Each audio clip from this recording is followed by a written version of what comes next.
Hello, everyone. So we are about to have one hell of a panel here, and if you are interested in the NFT space, you are in it for a treat. So without further ado, let's introduce our panelists. Dave is from Automatic. Dave, do you want to introduce yourself a little bit? Sure. I joined Automatic just over a year ago as the Web3 lead, so I'm the guy who's trying to figure out how the juggernaut of Web2 and like the ethereal nature of Web3 coalesce into great user experiences. We have the legendary Michael, aka Fxnction. So, Michael, I don't think that you need introduction, but please tell yourself a little bit to the audience. What's up, everybody? I'm Michael. You may know me as Fxnction on Twitter. I run a Web3 marketing agency, and we also have a Discord tool called Sense. Good to meet everybody. And finally, we have Danijel from Tails. Danijel, do you want to give a little bit more briefing to the audience as well? Yeah, sure. I'm the founder of Tails, and related to it over time. We are actually a protocol that's not directly tied to NFT, but I do think we leverage NFTs from kind of a different point of view, so I'm eager to share some of those examples. I'm basically a software engineer, smart contract architect. Thanks. So yeah, we have seen the growth of the NFT industry going rapidly over the years. But the question we keep getting is, what's the end goal for the utility of the NFT, and how can we implement it into our daily lives? And most importantly, how can we use that technology to onboard people from Web 2 to Web 3? So Dave, let's start with you. Yeah, I mean, it's a tough question because I don't think there is like one singular future utility for all NFTs. I guess that's like mis-selling this panel a little bit, but it's a little bit like crypto and money itself. The NFTs mean different things to different people, and there are lots of creative ways of using them. I do think that the world is converging. Lots of experiences are converging, whether it's education, whether it's work, whether it's play. So NFTs for me represent almost like memories or little celebrations of the transactions that we have along the way. So they can be very interesting in a practical way. So at Automatic, we're thinking about, are they a better way to do subscriptions, or are they a great product for merchants to sell? Is there an intersection there with AI and, I guess, like proving identity, proving authorship of some content? Is it a different way to think about content entirely? So rather than content living within a website, is content itself just this sort of like atomic cloud, and it coalesces into different experiences, whether that's web or AR or whatever it is? So yeah, lots of room for play. So from this perspective, in which direction do you see Automatic going the most when it comes to NFTs? And where do you see the utility of the NFTs? I think right now we have great power, right? 40% of the web runs on WordPress, and millions of stores run on WooCommerce. So we have this great ability to connect Web 2 and Web 3, but we also have a responsibility. So we tend to be quite conservative. We tend to look at what's already happening. It's an open source ecosystem. Anyone can build, anyone can innovate. It's got a lot of harmony with the permissionless nature of Web 3, and people are already doing interesting integrations. So we're watching some of those. We also tend to go with the most proven use cases first. So just something simple like, how can a merchant sell NFTs alongside traditional products? Do they sell them separately? Are they digital twins? What's the post-purchase utility? Is it gating? Is it cross-platform subscription? What does that look like? Even just getting some of those fundamental bits, like how do you provision wallets for shoppers? So just trying to get some very basic but smooth and meaningful end-to-end experiences. As a shopper, I love this merchant. They've got this cool digital product. How do I buy it? And like, what are our mutual experiences around that? So yeah, it's pretty modest to start with. Yeah, that's amazing. That's definitely amazing. So switching to Fxnction, as someone who is the true OG of the NFT industry, and who has seen a lot of things, and I do mean a lot of things in the NFT industry, like, what do you, based on your experience, what are the NFT projects that do well in the market? Like 5 years, not 5 years, a couple of years ago, like, are they working, are those models working today? And are those utilities going to be beneficial in the future as well? 100%. That's a good question. I'm going to tie both questions in together. I have a unique perspective on this. I really, like, a lot of people are always talking about utility. Like, oh, well, what does it do? Does it do this? Does it do that? This, that. I'm less concerned about, like, what I do with my NFT. And I actually think that the utility is the fact that I own it and the way that I interface with the community around it. So I think it's like a really, like, undervalued thing, because everybody's always looking for something physical to actually do with it. But in my world, the way that I observe it, and to answer your second question, what projects will do well, it's the ones that realize that, at least in the current ecosystem of NFTs, the only thing that matters is attention. It's the only thing that matters.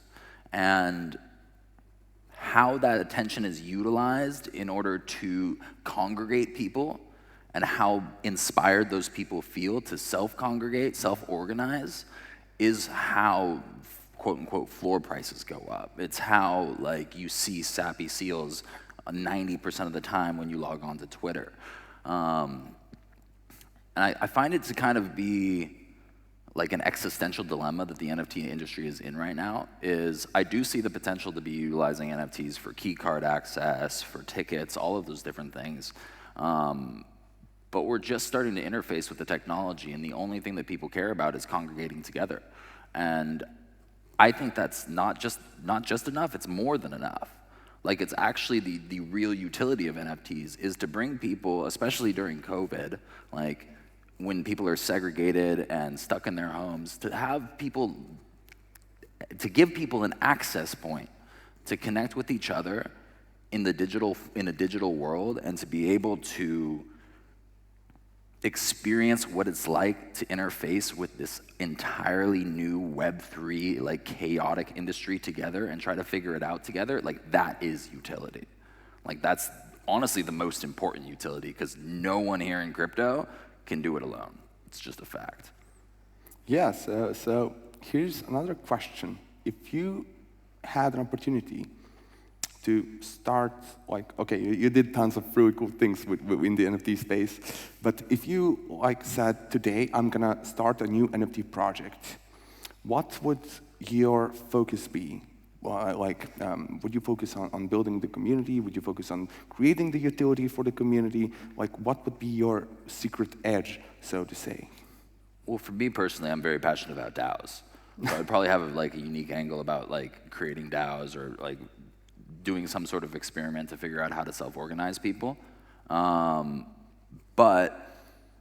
to answer your question very directly and very clearly, I would have no expectations. I would give them nothing.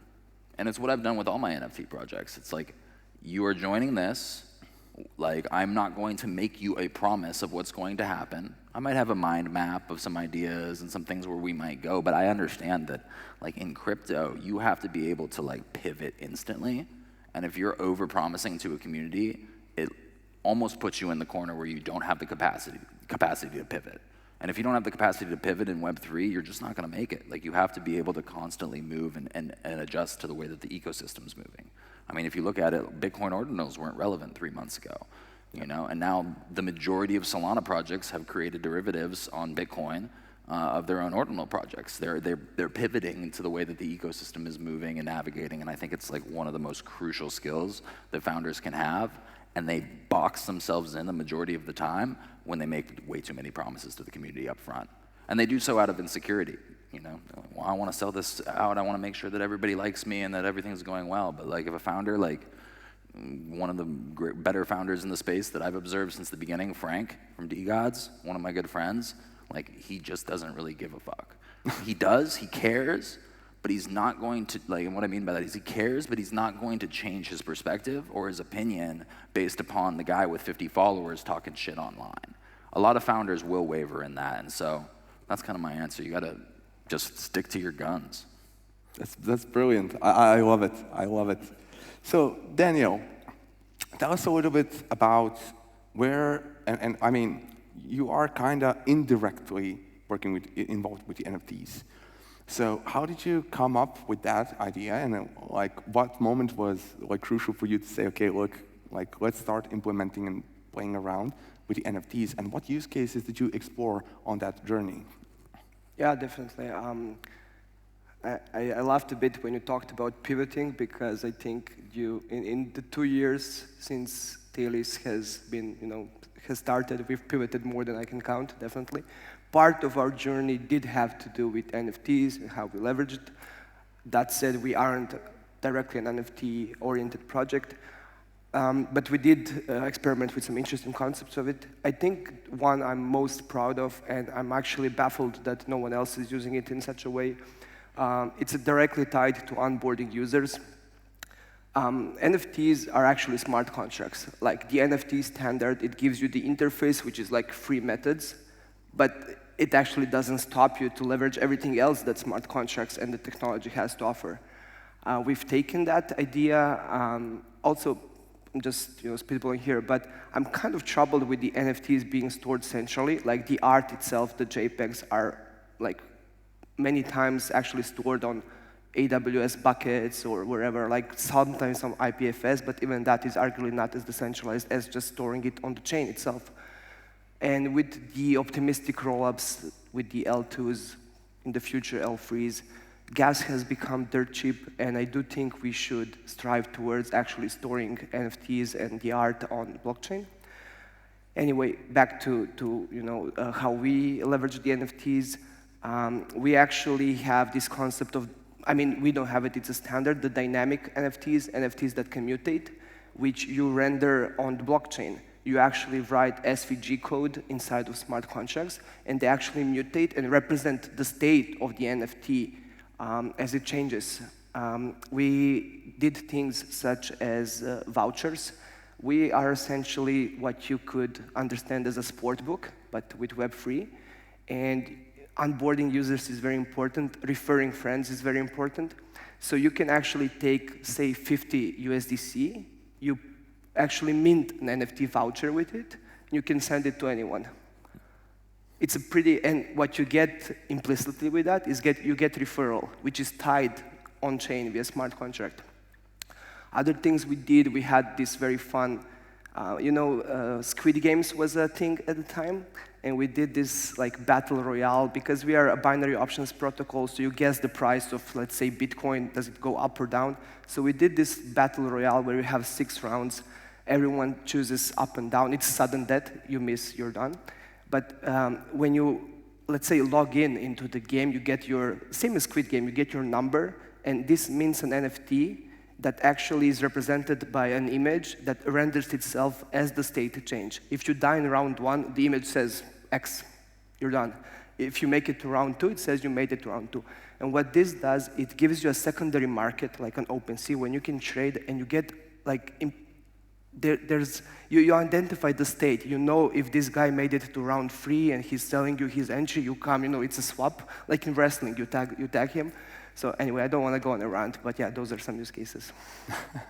No, that's brilliant. Like definitely something I actually see being used down the road, and that actually reminds me of Web2 companies that are struggling to capture the audience, especially the Gen Z audience, which is pivoting towards newer technologies such as NFTs. So we see a lot of Web2 companies needlessly entering the Web3 space just so they can get the approval from the audiences. So Dave, what's your intake on that? And do you think that's really necessary or even a good approach towards the Gen Z market? Well, that's a good question. I think we're in a lucky position in that we get to watch what's happening with the ecosystem. So if you're running a centralized platform, to some extent, you're in charge of the innovation. You have to kind of come up with the good ideas, you have to execute them, you have to get people to like them. that just happens with WordPress. That's the way that WordPress has always grown. So if Gen Zers want to come do crazy stuff with the platform, they can come do it. And if it makes sense for us as a company operating in WordPress to partner with them and help them do that, then we can do it. But I guess I like to describe us more as sort of later stage investors than sort of seed or angel round. We'd be more like a Series C or a VC. We see what's already working, and then we apply resources strategically to help them do more and go further. I think we're all underestimating the extent to which our lives are going to change over the next few years when it comes to digital, and like the idea of having a website has been super challenged by ChatGPT this year. Like, wait till there's augmented reality and like better immersive tech in the mix as well.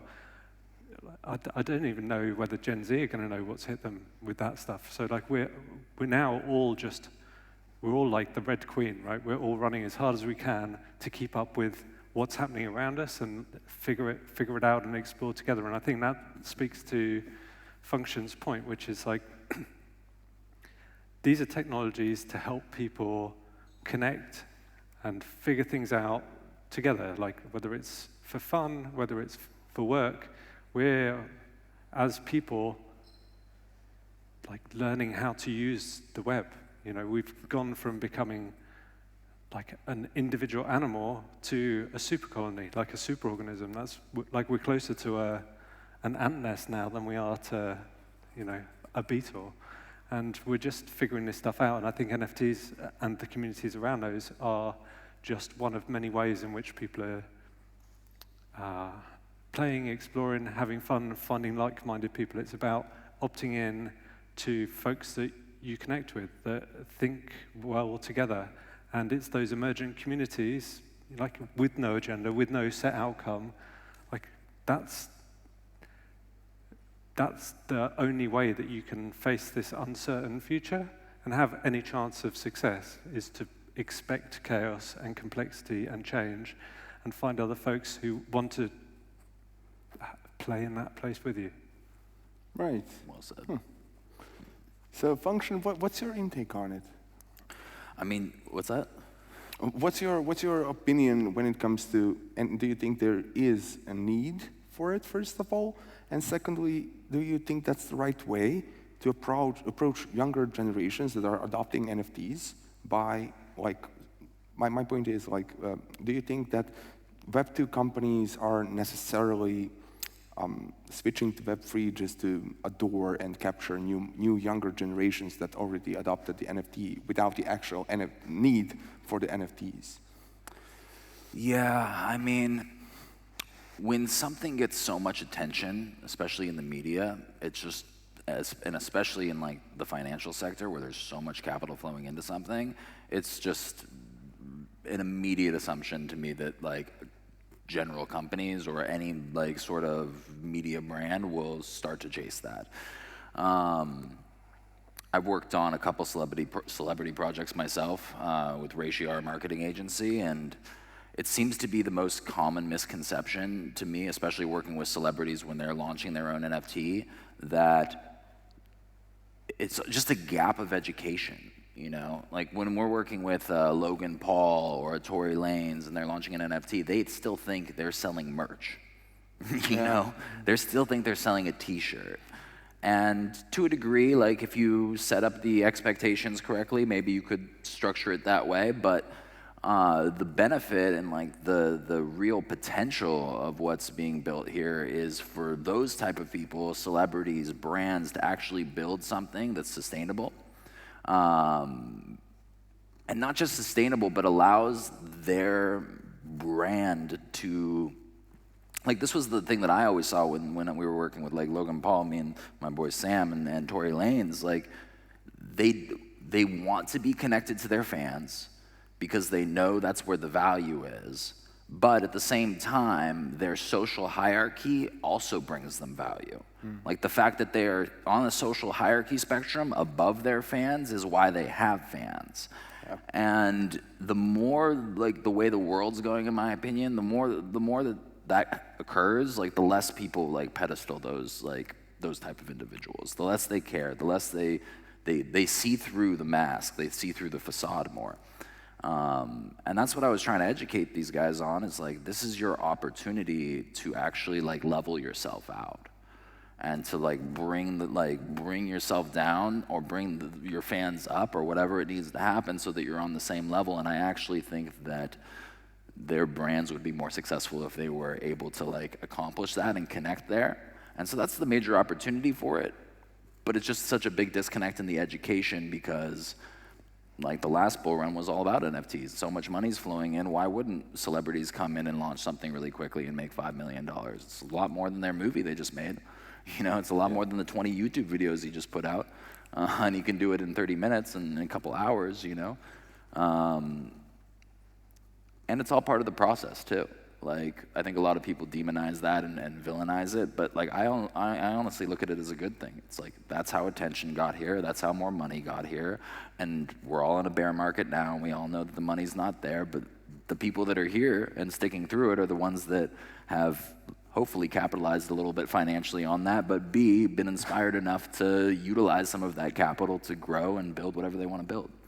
Yeah, I do like that you are working with a lot of celebrities, and I think that we've seen in the past, like you mentioned, they still perceive NFTs as Web2 products, you know, like merch and stuff like that, which is cool. But I do think that we need to work closely with them and educate them of the things they can actually do.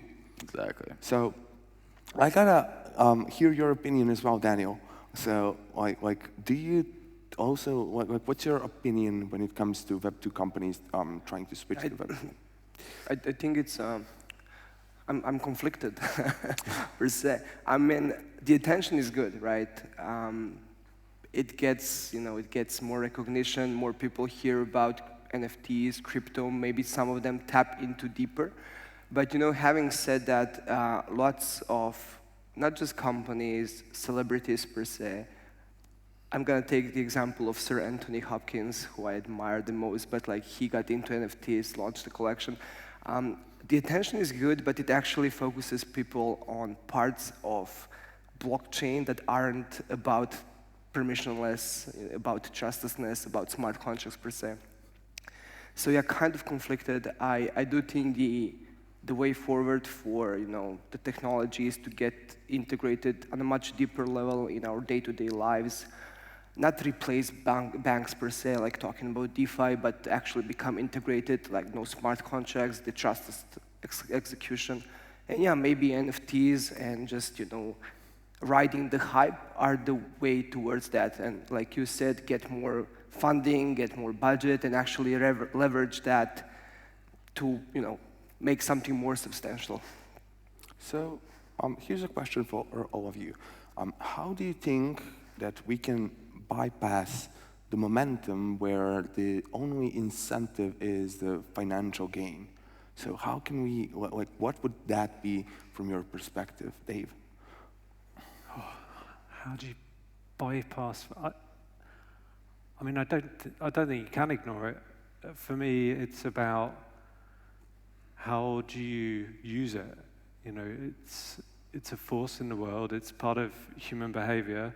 So the real work is to acknowledge that and to use it as a force towards whatever your purpose is. You know, and that's the way that you win.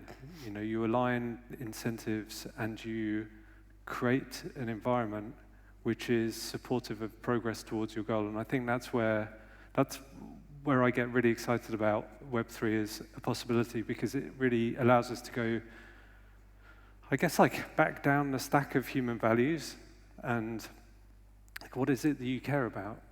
And the brands that I think we'll see doing really well in the future, and by brands I mean like whether it's an individual celebrity, whether it's a company, are the ones that have a really clear mission and they find ways to harness everyone's energy and align those incentives towards it. So I think what Nike are doing, kind of to call back to the previous question, they're not a Web2 company, they're a traditional brand, but what I think they're trying to do with Swoosh is build a new kind of company where if you care about like great fashion, excellent athletes and excellence in athletics, then you can find a community that also care about that, where you can contribute your energy, your creativity, and that can get harnessed by the brand plus community towards like supporting that as something that people care about. I don't know if that answers your question, but I think the job is to integrate all of these different incentives, whether they're financial, whether they're status, hierarchy, whatever it is, and give them shape and nurture them so that they grow. And we can go and do the work that matters in the world. You know, there's a lot of work to be done in the world, a lot of play to be had, a lot of fun to be had. How do you create a garden where that stuff can happen? Nice. So, Fxnction, what's your intake? I don't want to move past the financial part of it. I like selling monkey pictures for $300,000. It's nice. But on a serious note, like, it's what brings the industry. It's what brings so much attention to the industry, is the financial gains. Yep. And so, ever since like I got into crypto in 2017, I've heard the same question asked through a lot of different Twitter spaces or panels and things like that. And sometimes there's like an air of like there's something wrong with it, you know, like, oh, well, everybody's making so much money, but like where's the attention on the actual building? Where's the attention on the actual technology? And my argument is the opposite. Like, I don't think people would give a fuck about the technology if there wasn't financial incentive there. And to have so much financial incentive there is only accelerating the rate of attention that the industry is given and this technology is given, and bringing way more interested and a lot more smarter people into the industry. So I personally I take the stance that it's a net positive, not just because the dude in his basement can go flip a coin, make $50,000 and change his life, but also because you look at these other industries that have high-level technology that are changing things, VR, AR. AI is a little different because it's having a little hype period right now, but none of those three have financial incentive for the modern-day individual. They've got cool technology and maybe financial incentive for creatives and builders over a long period of time. But for the dude sitting in his basement or the guy that's just working his 9 to 5 and living his normal life, there's no real impact on his life in an immediate short-term period. And so I look at it as like the best thing possible, because with that much attention and that much eyes on it and that much conversation happening, like it doesn't matter if 60% of it's 70% of it's just purely degenerate and only gambling and only people making buku money and losing buku money. It doesn't matter. What it really matters is that the other 30% is growing and getting bigger and getting stronger and thinking new thoughts that have never been thought and having new conversations that have never been had. And if it takes the 70% to gamble and have fun and bring a shit ton of attention to the industry in order for the 30% to correlate together and build new things and be creative, I'm all for it, because that 30% is only going to grow. Definitely agree. What's your intake, Danijel? I mean, very, very interesting opinions, and I love how different we feel about the topic, because I am an engineer, and that comes with my own takes on things, and I am more focused on the technology, and I am a bit frustrated with how low the attention span is, about how everyone is in it for the quick buck. But I understand the necessity of it. I understand the hype, the attraction, and yeah, I think we need to leverage that, like I already said in the last question. But to get people to actually understand the value of the technology, you actually have to show them how it improves their day-to-day lives, right? Like right now, our approach is, the people who are in it, per se, we just scream, look how cool it is, look how great it is, but how does it really help you as an individual? And I'm just going to spitball some examples of how I think the technology, even now, helps or can help, our day-to-day activities, but definitely, it can go much, much broader than that. Doing a wire transfer to US from Serbia right now, close to impossible. We're talking about days of bureaucracy. We're talking about 20, 30% provision, fee. Doing it with blockchain, doesn't matter if you're sitting with me, next to me, if you're in the US or wherever, like 10 seconds, right? Depending on the chain. Fees, dirt cheap. Another example, the UEFA Champions League finals are approaching. It's of course sold out every year. There's a lot of secondary market, black market if you will. 99% of it is scammers. How do you solve that? How do you solve people, selling things without being able to really validate until you meet him? But even then, it's pretty easy to fake a ticket, right? Well, NFTs and smart contracts can solve that quite elegantly, and there are already applications of having NFTs as tickets, as entrances to events or whatever. You mint the collection, you sell the NFT via OpenSea. It needs to happen on smart contracts. When someone comes in, you actually validate, you change the state of the NFT, that the person has the ticket, that it actually says he's in. It's been burned, you burn it. So yeah, those were the two examples that I think showcase how we can leverage the technology, and when we get to a level that it's really part of our day-to-day lives, when it's accessible via your mobile phone, we don't need to just hype it anymore. It's gonna be pretty visible to everyone.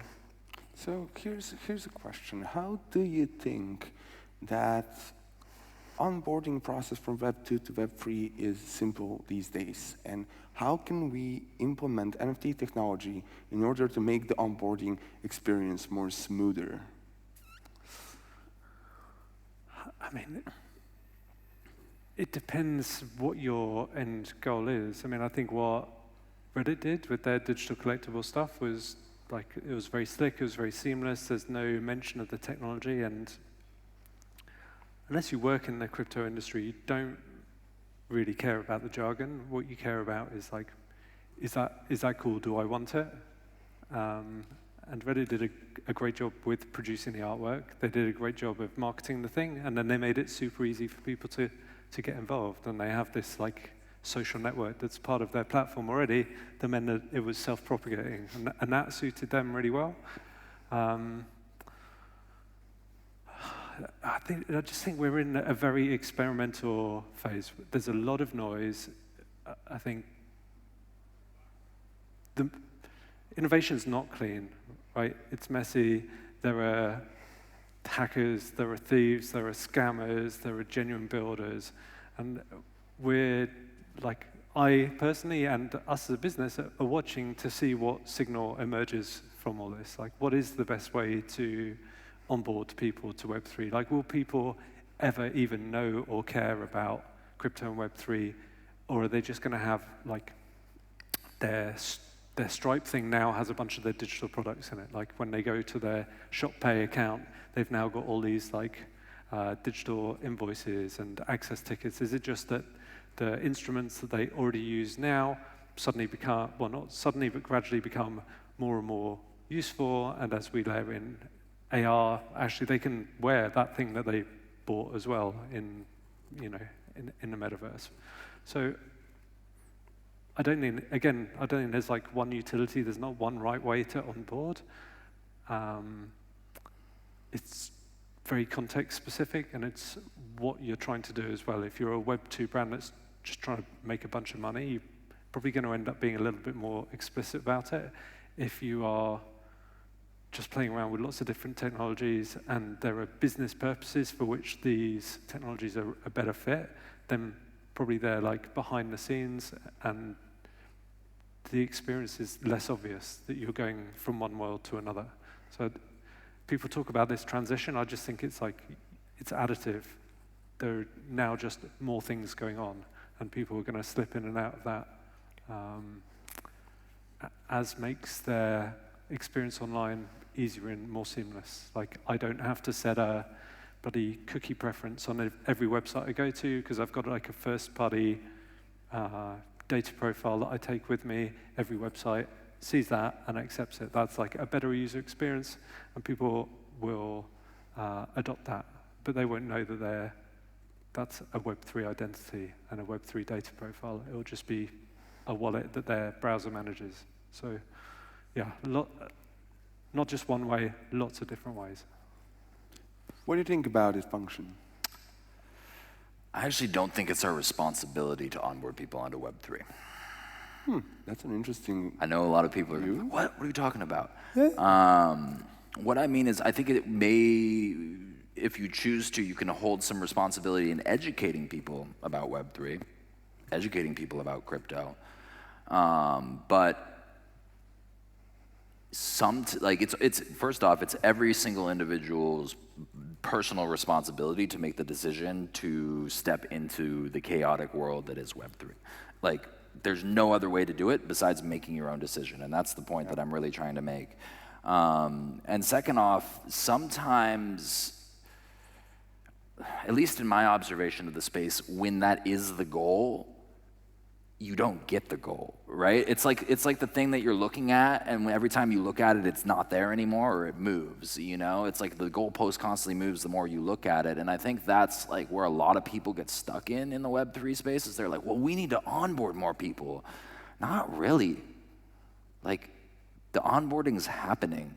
Like, people are getting interested in the time they're getting interested in. In fact, like, sometimes I even question if our forcing of onboarding people is like slowing the process down. You know, a lot of people aren't ready for Web3, and they're going to be ready when they're ready. So you can't really force that experience. You can educate that experience. You can bring more awareness, more attention to it. You can bring you can have conversations with people when the topic naturally arises. But I'm not one that's like an evangelicist of Web3. You know, I'm not a Mormon of Web3. I'm not going to people's front doors, knocking on the door, being like, "You heard of John Smith? You know, you heard of Satoshi Nakamoto?" No, I'm not one to do that. But I am open to conversations when people are interested, and I usually find that most people nowadays have at least a very, very core basic amount of knowledge around it, which stirs the interest already. So my opinion is just like relax and let it happen, you know? So here's another question. I definitely think that's an interesting point of view and refreshing point of view, if I can say. So when you think about it, should we focus on developing the loyalty towards the Web3 rather than focusing on onboarding people from Web2 to Web3? I think you just build cool shit. I mean, it's a fact. You know, you look at DeGods, like a great example. Like, they're not building a bridge from Web 2 to Web 3. They're not like out there saying we are going to be the pioneers but they're doing it naturally because of the unique vision that Frank had and the way that the team organized around that vision and the way they executed on it. And it all happened like pretty naturally. It was not to say that it was smooth, but it was natural. Same with Bored Apes for the most part, you know, like same with like Azuki or Solana, you know, all of these things for the most part don't get attention because like those people who created them are trying to force the attention. It happens because of the right time, the right circumstances, the right energy, the right person, and as soon as those like things click into place, like onboarding happens naturally.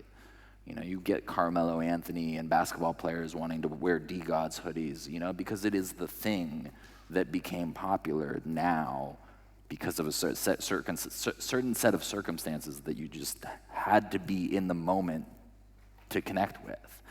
And I think the main point I want to make is like, I think when people build solely for the intention of onboarding Web 2 to Web 3, it's like, how do you even know what that looks like? Like, how do you have any idea? Like, you might have a bias, you know, you might have like your expectation, your projection of how you want it to occur, but the reality is nobody really knows how people are going to get interested. NFTs were not popular last bull run. No one gave a fuck about CryptoPunks, about CryptoKitties, like except for a very brief period at the end of 2017. And now, arguably, it's the largest onboarding tool for crypto that we've seen yet. And so my stance is like, keep building cool shit, things that you're passionate about, things that you're excited about, stick your flag in the ground and just wait for the world of crypto to come to you instead of chasing it. Nice. Danijel, how's your experience when it comes to building cool shit? I like to think that we build a lot of cool shit. Nice. But you know, I would love to just relax and wait the users come, but unfortunately we are burning our funds. So, and even though we build a lot of cool shit, like our reach is what, 100, 200 users that actually use. We are on Optimism chain, so actually, you know, have access to smart wallets, you know how to use smart contracts. So actually, no matter how hard we try, our reach is very low because it's still a niche market and we really struggle with onboarding users. So I'd argue that a good even spending of our funds is trying to improve the onboarding experience however we can, which is why we build things like gift cards that I elaborated on. But you know, I'm very bullish about the onboarding future. There's this EIP from Ethereum Foundation about the account abstraction standard that is declared as an NFT. So I do feel that would actually make the onboarding much easier, and I do think next few years we'll get another hype, another just wave of people coming in and actually staying for the technology, not for the quick turn of of funds. So yeah. So yeah, staying in for technology. That's the most famous quote probably in the Web3 space. But the truth is that in general, not only the NFT space, but in general like Web3 space, is still full of people who are there purely for financial reasons. So how do you see that developing in the years to come? Do you think that those people perhaps heard about Web3, there's get quick, fast kind of thing, they get in, they get scammed, or how do you think those kinds of things are going to impact the future of the Web3? Dave?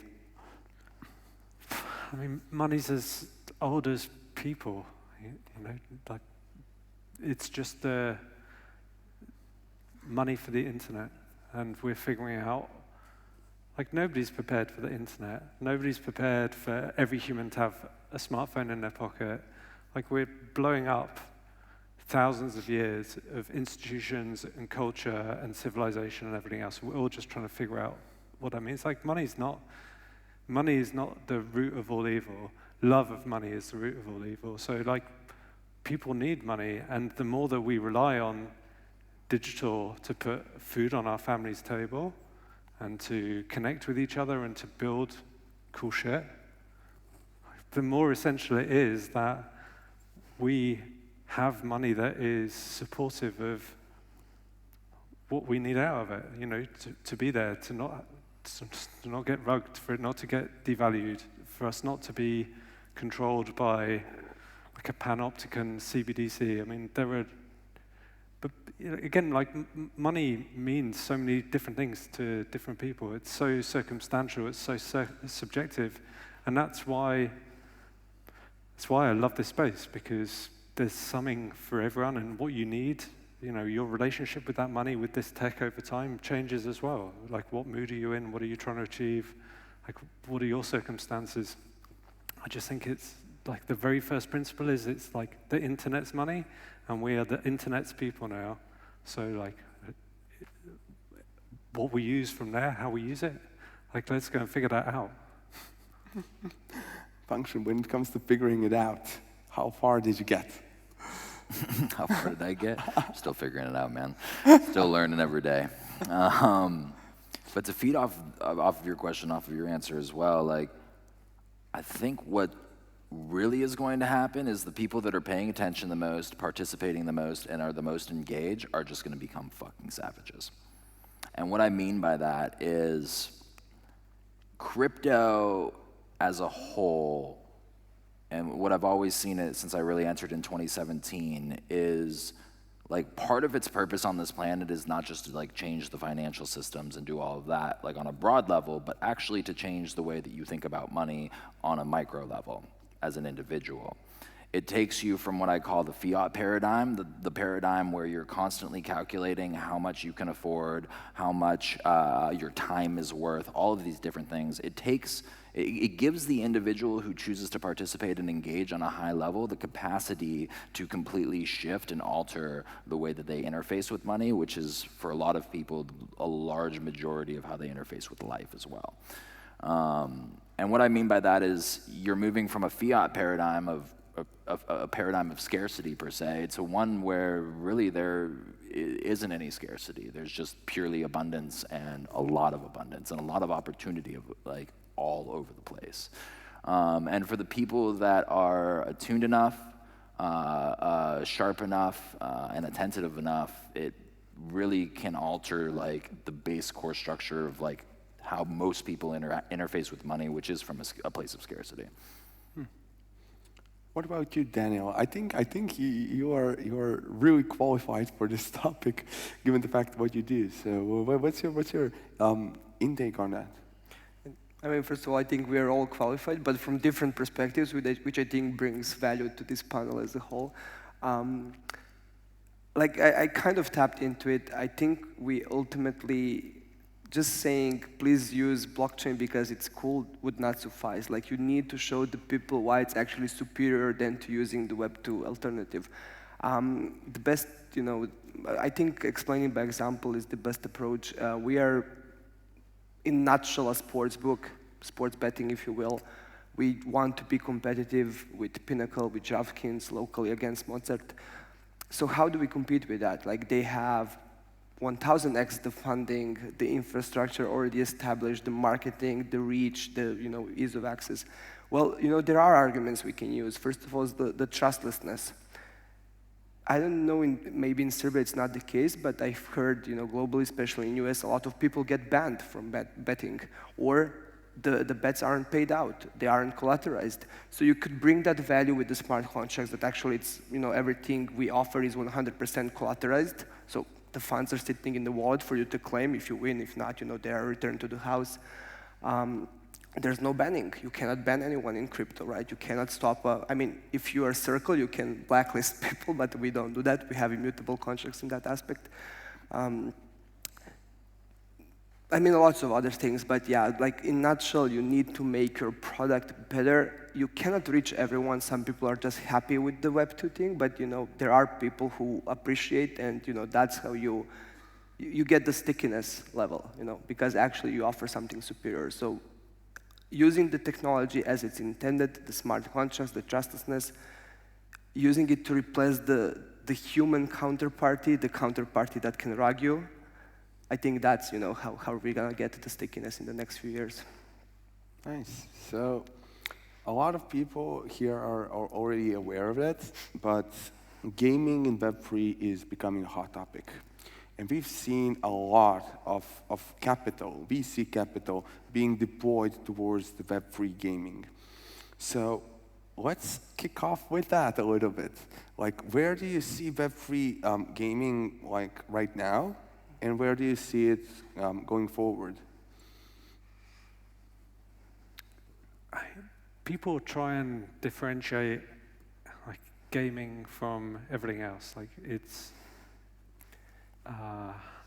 as if play is somehow not real life, as if it is its own sort of silo and bucket. And I think to some extent that's because our relationship with gaming has been through specialized consoles or gaming PCs, or like it's a particular type of experience. But going back to like what I said earlier, I think these experiences converge.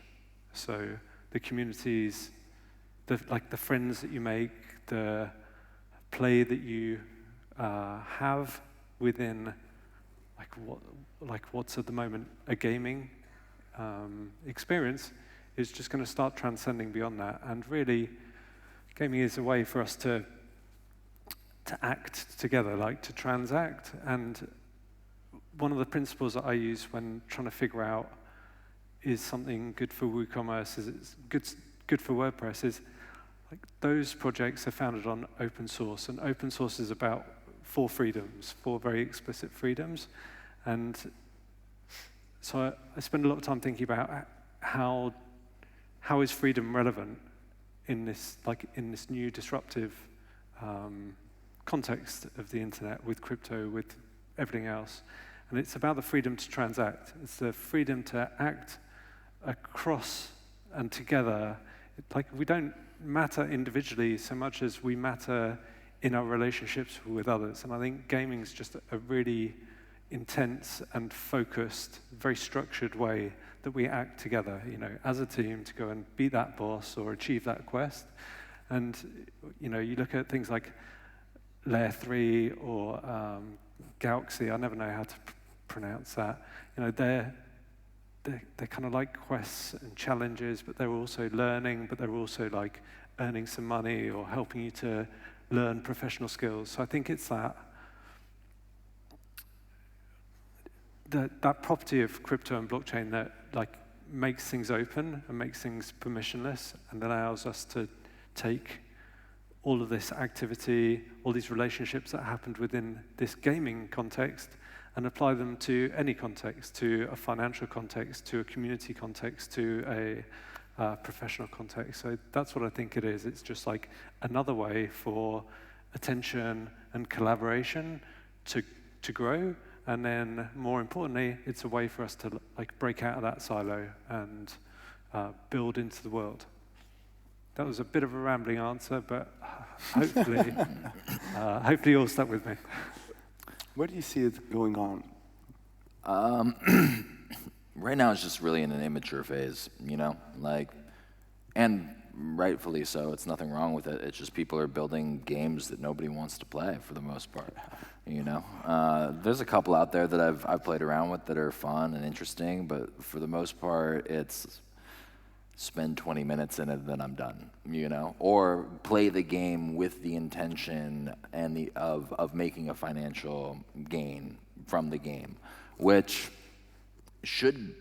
could be a potential benefit of like Web3 gaming for sure, but shouldn't be the main focus. Like, I don't go sit down and play Halo because I'm making money. I do it because it's fun. I don't play FIFA with my boys because we're betting, although sometimes we do, but I play it because it's fun and I want to kick their ass. And that's kind of the energy that needs to be brought to the like Web3 gaming ecosystem, is like, build something that people enjoy to play, build something that interfaces with blockchain technology, but people don't really even realize that they're interfacing with it.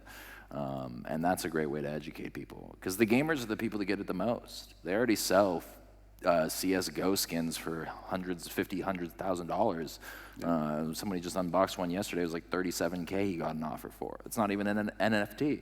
It's literally just a skin in a game that could be deleted at any point off of the server. So they get it, and they know the value of it, and like deep down, it's just educating them. Definitely. Like when you actually start thinking about that, if you go to Steam and you sell your CS:GO item, and you get Steam credits, but you can't actually get money out. So that's actually the one like really strong use case for the actual blockchain to come into the play and like get you an opportunity for your money not to be stuck. And I love that. I love that. What do you think about it, Danijel? I mean, you've tapped into the single actual use case of Web3 gaming right now, which is tokenizing items, tokenizing armor sets. And I think Web3 gaming is kind of a meme. Like, the games are not executed on blockchain. Games are developed and executed on centralized servers. And while that's the case, I'd argue it's not Web3 per se.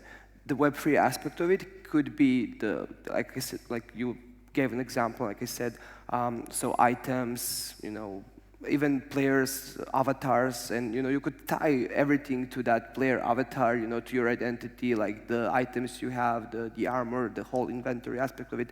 Even within the game, I've kind of played with Decentraland. You can own the real estate in the game, you can build something, but that said, the game is still executed centrally. So yeah, I think for now we just stick to those things that we can tokenize.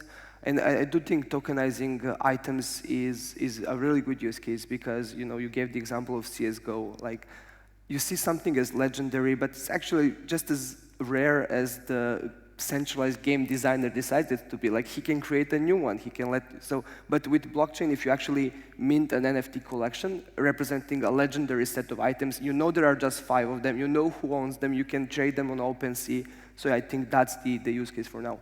Maybe down the line, when we've got L-freeze and when we have dirt cheap gas, we can actually render the games on blockchain. So then I'd say Web3 gaming is actually a thing.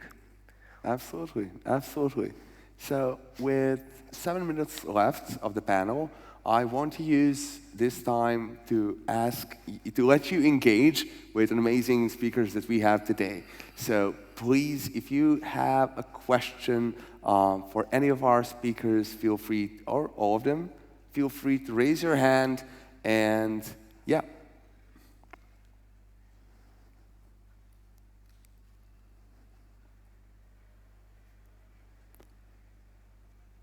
No one? This is so broad topic, but okay, but okay. So, I actually have a question for Fxnction. So I raised the hand. Talk to me. So you executed multiple marketing strategies for the NFT space itself, and when you start designing a marketing campaign for a new project, what's the first? What's your roadmap in defining the strategy for the NFT project? Mostly, I pass it off to my boy Sam right there. He builds all the strategies. But really, when we're looking at different companies that come to us searching for strategies, we really look at a couple different things. We run them through brand voice documents. We run them through niche discovery, because essentially, the major question, or the major thing that people come to us, they say, we want to be degen on Twitter. You know, we want to say GM, and we want to get attention like all the degens do, and like all these other companies are really good at doing, you know.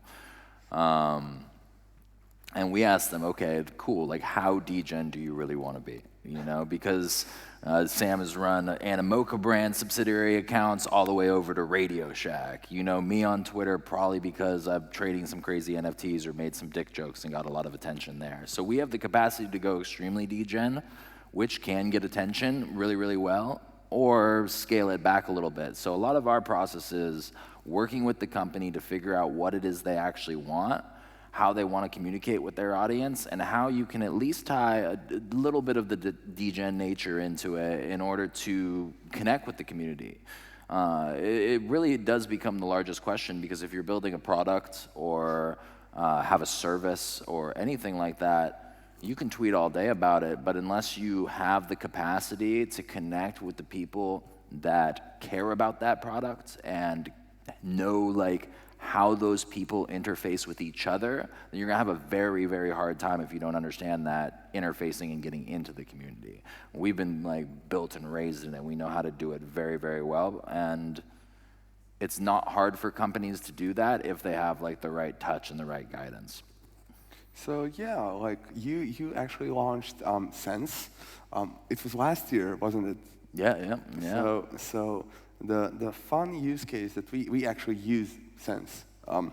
So it's to give you a little short intro. You would probably do it better, please. But it's a Discord tool which basically allows you to text your audience from Discord to Telegram. So we actually found it as a useful tool because we figured out among our Discord community who's committed enough for our project to put their name into that tool. So I like the way how you actually. I mean, what you just said made a lot of sense in my head because you knew how to communicate that to the community and actually bring the value for the community. So yeah, it was last year. Max and I were just standing on my balcony and sitting around thinking about all the challenging things. Max is the CEO and he also built the tool. And we're just thinking about all the challenging things in the industry, and we looked at Discord and we said, this is a fantastic tool to congregate individuals into communities and to have the community be semi-filtered. It is a terrible tool to stay notified if I'm in more than one community. And for me in NFT land and trading land, I'm joining NFT Discords all the time. In the bull market, I have 50, 60, maybe 100 Discord servers I'm in. And so I personally have to mute the whole app or mute individual servers and just make sure that it's not bing, bing, bing, bing, bing, bing all day on my computer. So Max and I said, you know what, like, what's a good solution for this? Building an SMS marketing tool inside of Discord so that the people that are in there don't have to leave and go do other things, and so the founders, the creators of the Discord server can quickly go into their Discord server, type a message, click send, and then boom, right on your phone. So whether you're doing a Twitter Spaces, whether you have a mint that's live or coming up, whether you have a whitelist, whatever it is, Sense is essentially, in my opinion, and maybe a little bit biased, the #1 Discord marketing tool. There's nothing better to make sure that your community knows what you're doing. Yeah, I obviously love it. But here's another topic that Danijel actually initiated, but somehow we switched to another topic. So you mentioned a bit of a, I'm not gonna say struggle, but a bit of a, what's the right word for it? Let's say struggle for now. When it comes to onboarding new users and retaining them. So what do you think are the strategies to actually like onboard Web3 native users to already existing products? In this, our particular case for this panel, NFTs. So what do you think about it, Dave? Make it fun. Make it fun. Yeah, I mean, if people don't want to be there, then like you can pay them to be there, but that's not a very sustainable way to do it. So yeah, you just have to make it a great experience. What about you? What about you, Fxnction? I agree. Make it fun and make it simple. You know, even if the technology that you've built isn't simple, the way you communicate that the technology to the people that are going to use it needs to be simple. It's one of the biggest things that we find at Ratio, at our marketing agency, is a lot of the times we're talking with developers, and they've built great products, very useful products, but they have no idea how to communicate what that product does or the value of that product to the consumer because they built it, and they're too close to it. So make sure that you, A, build something that's fucking fun, and also make sure that you communicate it in a simple way to the people that are going to be utilizing it. So we are actually out of time, but Danijel did something really cool with gamification process, and I really want you to share this with the audience. The game itself, or? Yeah. Yeah, so we actually built a game that onboards users to our products. So the user actually using in the app, there's a special page. It's this indie kind of game where you actually get through our origin story of how the protocol came to be, what we are about. From the game, there's like this tutorial mode where you play with fake money, but you can actually play with real funds and access, it's a dApp on its own. So the idea itself is very exciting. Technically, it is a bit challenging, but yeah, I mean, we love it. And this is where also we leverage what we talked about. We actually build armor sets and items that are NFTs, and users get them as rewards if they do daily quests. So yeah, we are a protocol that tries to brand itself as gamification protocol in a sense. So we gamify everything, and this is how, like you have elaborated, Dave, this is how we try to, have the users stick around, after they try the product, So feel like they're playing a game, but not losing money, ideally. So I'm curious. We really need to wrap it up. I'm genuinely curious. How did that gamification process actually impact the product and your performance in general? I mean, the thing is, the house or the protocol is profitable when users are losing, but you have also to be very careful. You cannot gamify it to a level where you obscure the risks. The users need to know the risk. Otherwise, Gary's gonna knock on your door. Like, you have to be very, transparent about the risks. So we gamified by this, having everything as a quest. Make one trade, win one trade, then do a parlay. If you know sports betting, you do a parlay, you can buy games, make a parlay, win a parlay, or just lose by one game. So you just do this quest and you give rewards to everything. And this is where your native token plays in, because you kind of subsidize even the losses with your native token, and you want to allocate it to those users that actually stick around, use the product, and ultimately become also ambassadors of your product. Perfect. Thank you so much for being with us today, and thank you so much for sharing your amazing knowledge and experience with the audience and everyone present here. So we gotta wrap it up, but I do hope you enjoyed the panel. So please give it up for our Magic Trio. Thanks. Good one.